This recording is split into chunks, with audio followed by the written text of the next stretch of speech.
অখিলেশদা, এই বেলগাছিয়া থেকে আপনি বিজেপির প্রার্থী হয়ে দাঁড়িয়েছেন, ইতিমধ্যেই বিভিন্ন জায়গায় প্রচার করছেন, কি মনে হয় কেমন সাড়া পাচ্ছেন? আমি এর আগেও দুবার নির্বাচন লড়েছি, কেন্দ্রটা ছিল চৌরম। এবার আমি আমার নিজের কেন্দ্র কাশীপুর বেলগাছিয়ায় প্রার্থী। প্রায় 20 দিন হতে চললো আমি ঘুরছি, এক অদ্ভুত ছাড়া, এ বিষয়ে কোনো সন্দেহ নেই। আমি নিশ্চিত আমি একটা বড় ব্যবধানে এই সিট আমি জিততে চলেছি। আমরা গতবার নির্বাচনেও দেখেছি যে মানুষ সেভাবে বলতে চাইতো না। এবার একটা ভোটিং এতে একটা দেখা যাচ্ছে যে প্রচুর সাধারণ মানুষ তারাও পরিবর্তন চাইছে এবং একটা পরিবর্তনের ইতিমধ্যেই ঝড় উঠেছে। কি বলবেন, মানে এটা কতটা পজিটিভ বিজেপির জন্য? না, এটা তো বাংলার জন্য পজিটিভ, কারণ বাংলা বিগত দিনে 50 বছরে এত রাজনীতি করেছে যে রাজনীতিই হয়েছে। বাংলা রাজনীতিতে এগিয়ে গেছে আর ক্রমশত উন্নয়নে ক্রমশ পিছিয়েছে।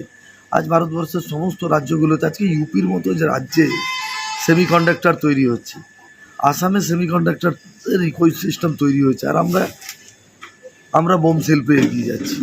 আজকে সুন্দরবন, আজকে দীঘা, আজকে বকখালি, দার্জিলিং, অনেক কিছু হতে পারত। আমাদের কোনো প্ল্যানিং নেই। পশ্চিমবঙ্গ এমন একটা রাজ্য যেখানে পাহাড় আছে, যেখানে সমুদ্র আছে, যেখানে রোড কানেক্টিভিটি আছে, যেখানে রিভার কানেক্টিভিটি আছে, এই না স্পাইট অফ কোনো পজিটিভ চিন্তাভাবনা নেই।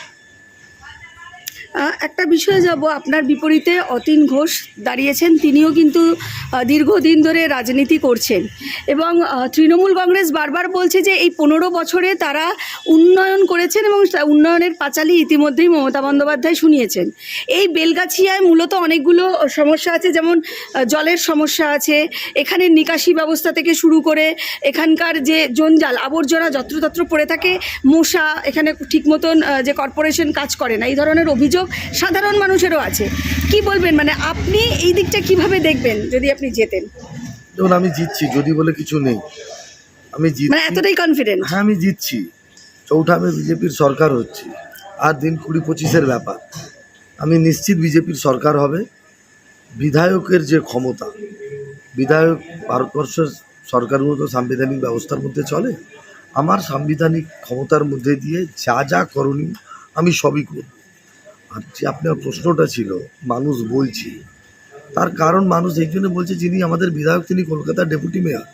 আমি যেখানে আপনাকে বসে স্টেটমেন্টটা দিচ্ছি, জাস্ট বিটি রোডটা যান, বিটি রোডটা ক্রস করে উল্টো দিকে গলিতে ঢুকে যান, দুটো পুকুর আছে, পুকুরের বাস্তব পরিস্থিতিটা দেখুন, ছবিটা তুলুন, আর আপনার দর্শকদের বিচার করার জন্য রেখে দিন। আপনার দর্শকরা বিচার করে বলে দেবে যে এই প্রার্থীকে তার কতটা সদিচ্ছা ছিল এই কনস্টিটুয়েন্সি নিয়ে। তিনি এই কনস্টিটুয়েন্সির অতিথি হিসাবে এসছেন, 5 বছর অতিথিদের মতো থেকেছেন। আমরা এটা রামকৃষ্ণ পরমহংসের এলাকা, এখানে কল্পতরু উৎসব পালন হয়, এখানে মা সর্বমঙ্গলার মন্দির আছে, এখানে জৈনদের পার্শ্বনাথ মন্দির আছে। তো আমাদের এখানে ঐতিহ্যটা বিশিষ্ট। আমরা অতিথিকে যথেষ্ট আদর যত্ন করে 5 বছর রেখেছি। অতিথির শরীর, মন, হৃদয় মানিকতলায় ছিল। সেই 11 নম্বর ওয়ার্ডে আমরা পাকাপাকি এলাকাবাসী সিদ্ধান্ত নিয়েছি যাতে ওনাকে এখানে পৌঁছে দেয়। প্রত্যেকবারই মুখ্যমন্ত্রী বলেন 294টা সিটে আমি মুখ, আমাকে দেখে নির্বাচন হবে। এবারেও তিনি বলছেন যে দুর্নীতি ফুর্নীতি ছেড়ে দিন, আমি 294টার মুখ, আমাকে দেখে ভোট দিন। হ্যাঁ, উনি সম্প্রতি বরানগরেও এসেছিলেন, পদযাত্রা করেছেন, সেখানেও তিনি বলেছেন 1 মিনিটে 12টার জায়গায় 13 মিনিট 13টা বাজানোর কথাও বলেছে। ওই জন্য কাশীপুরের মানুষ সিদ্ধান্ত নিয়েছে 1 সেকেন্ডে বোতাম টিপে তার 12টা বাজানোর সিদ্ধান্ত নিয়েছে। আলিবাবা 40 চোরের গল্প শুনেছিলেন? লোকেরা এইসব বলে কটাক্ষ করছে। আমি ব্যক্তিগতভাবে আমি কুৎসা করতে রাজি নই। আমি কোনো পার্সোনাল অ্যাটাক পছন্দ করি না। আমি নির্বাচন লড়ছি মতাদর্শের ভিত্তিতে, কর্মসূচির ভিত্তিতে। আর একটা বিষয়, মুখ্যমন্ত্রী বলছেন এই বিজেপিকে আনলে মহিলা সুরক্ষা পাবে না, তার কারণ বিজেপি মহিলাদের পছন্দ করে না এবং লাইনে দাঁড় করায়। একটা করে তিনি উদাহরণ দিয়েছেন, যেমন আমরা দেখেছি নোটবন্দির সময়, SIR-এর সময়, বিভিন্ন সময়ে লাইনে দাঁড় করিয়ে দেয়। বিজেপি এলে মানুষকে লাইনেই দাঁড় করাবে, কোনো পরিষেবা দেবে না। তোমার ক্যামেরায় ধরা পড়েনি যুবসাথীর লাইন, স্বাস্থ্যসাথীর লাইন, মহিলা ভাতার লাইন তোমার ক্যামেরায় ধরা পড়েনি? বাঙালিকে তো লাইন লাগাতে সিপিএম শিখিয়েছিল, আর সেটা মমতা ক্যারি ফরওয়ার্ড করেছে। ওনার মুখে কোনো মানায় না। মমতা ব্যানার্জির নেতৃত্বে আরজিকর ঘটেছে, মমতা ব্যানার্জির নেতৃত্বে কসবা ঘটেছে, মমতা ব্যানার্জির নেতৃত্বে দুর্গাপুর ঘটেছে, মমতা ব্যানার্জির নেতৃত্বে হাঁসখালি ঘটেছে, মমতা ব্যানার্জির নেতৃত্বে কামদুনি ঘটেছে। তার মুখে কোনো মানায়? সব কিছুর জন্য মমতা ব্যানার্জির সরকার থাকে, কারণ তিনি স্বরাষ্ট্রমন্ত্রী। তার ব্যর্থতা, তার পুলিশ মন্ত্রী হিসাবে ব্যর্থ, মুখ্যমন্ত্রী হিসাবে ব্যর্থ। কিন্তু রাকেশ দা, এটাও দেখা গেল ঠিক নির্বাচনের আগেই মুখ্যমন্ত্রী কিন্তু প্রায় 22-23টা পদ থেকে পদত্যাগ করলেন। মানে তাহলে ওনাকে এই সময়েই পদত্যাগ করতে হলো কেন? ওনার উনি কি ভয় পেয়েছেন কোথাও? ওনার কোনো নাটকে আর বাঙালি মন ভিজবে না, চিড়ে ভিজবে না। বাঙালি সিদ্ধান্ত নিয়েছে, এবার বাড়ি যাওয়ার পালা। পিপুল হ্যাজ ডিসাইডেড অলরেডি। শুধু সময়ের অপেক্ষা, মাত্র 20-22 দিন, 4 তারিখ অপেক্ষা করুন। এই বেলগাছিয়াতে কিন্তু সংখ্যালঘুদের একটা আছে, মানে কিছু সংখ্যক আছে যারা সংখ্যালঘুরা থাকে এই বেলগাছিয়ায়, তারা বাসিন্দা। তাদের জন্য বিজেপি কি করবে? কারণ বিজেপির মধ্যে একটা জুজু সবসময় কাজ করে যে বিজেপি এলে তারা আরও পিছিয়ে যাবে বা তাদের তাড়িয়ে দেওয়া হবে, এই ধরনের একটা মনোভাব সবসময় থাকে। আপনার প্রশ্নটাই ভুল। বিজেপির মধ্যে জুজু নেই। বিজেপির না, মুসলিমদের মধ্যে একটা জুজু আছে যে বিজেপি এলেই। এটা তাদের ব্যাপার। আমরা 12টা রাজ্যে ক্ষমতায় আছি এককভাবে, 8টা রাজ্যে সহযোগীদের নিয়ে ক্ষমতায় আছি। কটাকে মেরে ফেলেছি, কটাকে অন্য জায়গায় পাঠিয়ে দেওয়া হয়েছে। যারা জুজু দেখাচ্ছে, তাদের জুজু যারা দেখছে এবং যারা দেখাচ্ছে, দুজনেরই লাভ হচ্ছে। তাই একদল দেখাচ্ছে আর একজন দেখছে। বিজেপিকে বুঝতে গেলে, বিজেপিকে জানতে গেলে বিজেপির চশমায় দেখতে হবে। অন্যের চশমায় দেখে বিজেপিকে বিচার বিশ্লেষণ করার দায়িত্ব আমাদের নয়। আর আমার কাছে সংখ্যালঘু সংখ্যাগুরু কিছু নয়। আমার কাছে কনস্টিটুয়েন্সির 1,69,383 ভোটারদের জন্যই আমি চিন্তা করছি। হ্যাঁ, এদেশীয় মুসলমানদের নিয়ে আমার কোনো বক্তব্য নেই। তবে যারা ওপার বাংলা থেকে অবৈধভাবে এই আমাদের কনস্টিটুয়েন্সিতে আছেন, তাদেরকে উৎখাত করার জন্য যা করণীয় আমি সব করি।